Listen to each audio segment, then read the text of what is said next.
kleuterskoolkinders in die Johannesburgse township Alexandra is vandag behoorlik bederf. Ons is hier by een van ons skole, ons ondersteun 19 skole hier in Alexander en vandag doen ons aktiwiteite met 9 van daai skole wat ons in 2016 aangeneem het. Deur Asher Trust belê ons in die opleiding van hierdie onderwysers en hulle in die eienaars van hierdie skole. Die presidentsvrou, Dr. Tsepo Motsepe, meen vroeë kinderontwikkeling is baie belangrik en huisgebaseerde kleuterskole speel 'n groot rol.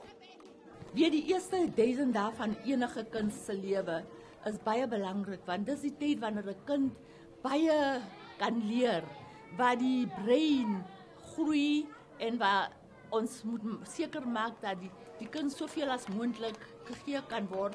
Ons is altyd baie bekommerd oor die graad 12 verslae op die einde van die jaar. Maar dis soos 'n mens, as 'n mens 'n huis bou, maak jy seker dat the foundation. Ons moet seker maak dat van die eerste 1000 dae van enige mens se lewe ons hulle 'n kans gee dat hulle soveel as moontlik geleer kan word.